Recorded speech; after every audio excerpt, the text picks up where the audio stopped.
Well, some of what was lost in the Eaton Fire is now found again. Altadena resident Claire Schwartz is helping fellow fire victims by reuniting photos found in the ashes with their owners. And Claire joins us now live in studio. Welcome. This is such an amazing thing you're doing. Thank you so much for having me. You know, photos are so special. It's like one of those things that people, when they have to run out, that's what they want to take with them because they're not replaceable often. Yeah, no, it's the first thing I grabbed when I was leaving. Yeah, so I know that you experienced this yourself, so this must be an extra special effort that you're making. You can empathize with the people you're helping. How did you get started with this? How did this idea come about? Because you've been collecting photos even before the fires, right? Yeah, no, I had a weird hobby of picking up photos at swap meets, and if I could find any identifying factors in the photo, trying to get them back to the family they belong to.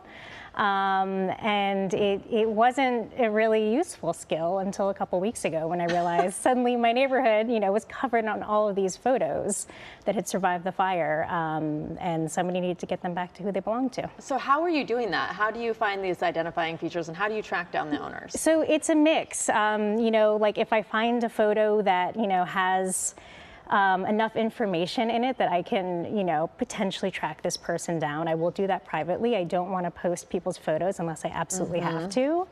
But for photos that have no clues, I have to post them online. So I've been posting them on Facebook and Instagram, and it's amazing. I'll post it and somebody will either email or comment, be like, I know this person, I'll put you in touch. Wow, amazing. And what's the reaction from the fire victims when they get their photos back? Oh, huge relief. I think, these people thought that, what they lost would never come back to them, and it's definitely a mix of surprise and relief. Yeah, I can only imagine.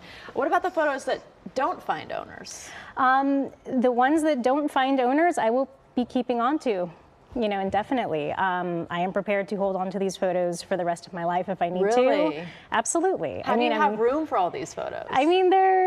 So far it's a small collection. If it multiplies by 10, maybe I'll need to get a small storage space. But for now, it's very easy to keep stored in just like a temperature controlled room in the place where I'm staying. So. And so these are all fire victim photos, or some of these other photos as well in this box? It's a mix. So you'll see like a photo like this one definitely survived, if not the fire, some sort of damage. Show that on the camera. Yeah.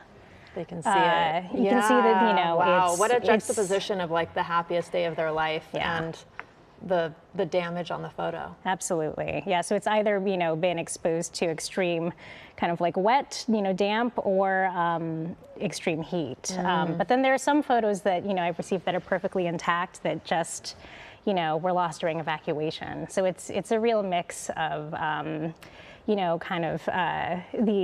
kind of integrity of the photo that we're finding. A lot of photos that are damaged, but a lot of photos that look pretty normal.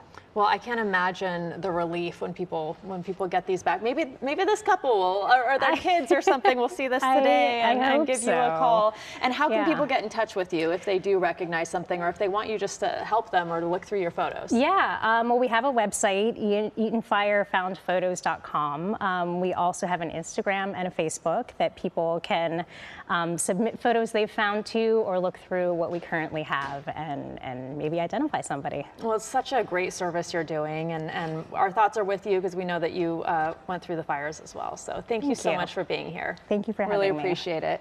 And for more information on Claire's project or any of the photos that look familiar, check out our website, kcalnews.com, and click Seen on TV.